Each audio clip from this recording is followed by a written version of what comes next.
एक बार में नहीं बल्कि किस्तों में इस्तीफा देंगे नीतीश कुमार। अब ये किस्तों में इस्तीफा देना किसे कहा जाता है तो मैं आपको बता दूं कि धीरे धीरे करके वो अपनी मुख्यमंत्री की कुर्सी छोड़ने वाले हैं और इन सब बातों को लेके पूरा एनडीए का माथा घूम रहा है। इसके पीछे का कारण भी है कि भाई एनडीए जो है वो चाह रहा है कि जल्दी से जल्दी अब मौका किसी और को मिले, लेकिन नीतीश कुमार के बाद किसे मिलेगा मौका ये डिसाइड करना अभी शायद भाजपा वालों के भी बस में नहीं है। और इसी वजह से तमाम तरीके की समस्याएं जो है वो भाजपा के पास भी आन पड़ी है। अब नीतीश कुमार के किस्तों में इस्तीफा देने की वजह से भाजपा को परेशानी है और नीतीश कुमार आखिरकार किसे सीएम बनाना चाहते हैं, इन तमाम मुद्दों के ऊपर हम विस्तार पूर्वक चर्चा करेंगे। राज्यसभा जाने के बाद कौन बैठेगा गद्दी पे ये भी हम आपको बताएंगे, लेकिन उससे पहले मेरा परिचय जान लीजिए। मेरा नाम है रजत और आप जनता जंक्शन देख रहे हैं। देख लीजिए, बिहार के सियासत में एक नया मोड़, एक नया ट्विस्ट है और हर रोज कुछ ऐसी बातें आती है जिसको लेके हर इंसान चौंक जाता है कि आगे क्या होगा, नीतीश कुमार का अगला स्टेप क्या होगा। अब देखिए, अभी ही देख लीजिए, नीतीश कुमार जो है वो ये कुर्सी एक बार में नहीं छोड़ने वाले बल्कि किस्तों में छोड़ने वाले हैं, धीरे धीरे करके छोड़ने वाले हैं। अब किस्तों में कैसे छोड़ा जाता है तो देखिए, वो राज्यसभा का चुनाव जीत चुके हैं।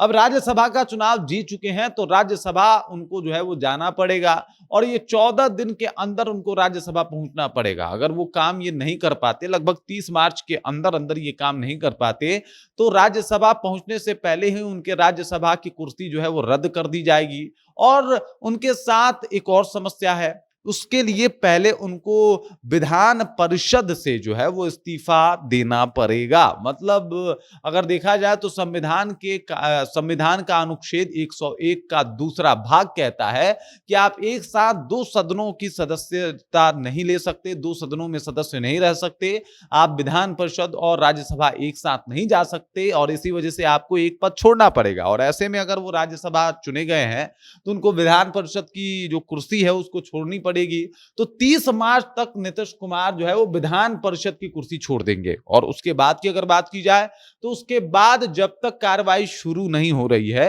अप्रैल में 14 तक कार्रवाई जो है वो राज्यसभा की शुरू होगी और राज्यसभा जब तक वो जाना शुरू नहीं कर रहे हैं तब तक वो बिहार में मुख्यमंत्री की कुर्सी पे बैठे रह सकते हैं। तो पहला इस्तीफा कब तक हो सकता है?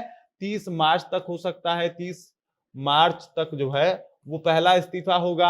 और दूसरे इस्तीफे की बात की जाए तो 14 अप्रैल तक जो है, 14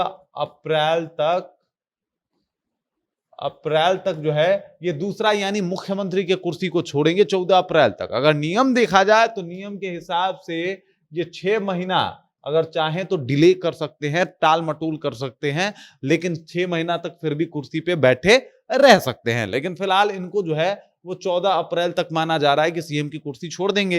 इस दौरान कई सारी बातें जो है वो सामने आ रही है। पहला ये कि इंस्टॉलमेंट पे ये क्यों छोड़ रहे हैं, एक साथ दोनों जगह से इस्तीफा दे देते तो ऐसा नहीं है साहब। पहले चाहते हैं कि भाई साहब इनका जो भी काम है वो काम अपना करते रहें। काम जैसे कि इनका काम है बिहार यात्रा करना, भी बिहार घूमना, तो वो बतौर सीएम ही ये करने वाले हैं। और जो सीएम साहब का यात्रा है उसमें तमाम लोग पहुंच रहे हैं, चर्चा कई लोगों का है। पूरा एनडीए खेमा जो है, एनडीए खेमा आप देख सकते हैं, पूरा एनडीए खेमा जो है वो नीतीश कुमार के विदाई का इंतजार भी कर रहा है और विदाई के लिए माहौल भी बना रहा है।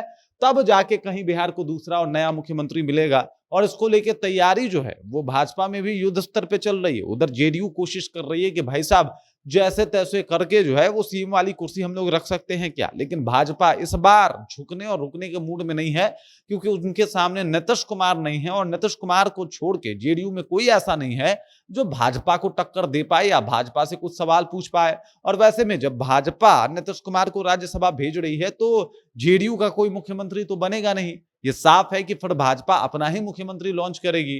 तो ऐसे में चिराग पासवान हो या फिर किसी और पार्टी का कोई और चेहरा हो, वो तो नहीं बन रहा मुख्यमंत्री। जेडीयू से भी कोई नहीं बन रहा मुख्यमंत्री। जो मुख्यमंत्री है वो भाजपा का ही होगा और उसमें जितना डिले हो जाए, जितना रोक पाए नीतीश कुमार। हालांकि 2 चरणों में इनका इस्तीफा होगा, किस्तों में इस्तीफा देंगे, लेकिन फिर भी अभी चीजें इतने कंट्रोल में रखे हुए हैं नीतीश कुमार कि जब जो चाहें वो कर सकें। बाकी इस खबर, इस जानकारी को लेकर आप क्या सोचते हैं, आपके जहन में क्या कुछ चल रहा है, कमेंट कीजिए, अपना विचार हम तक पहुंचा दीजिए। बाकी आप देख रहे हैं जनता जंक्शन और मेरा नाम रजत है।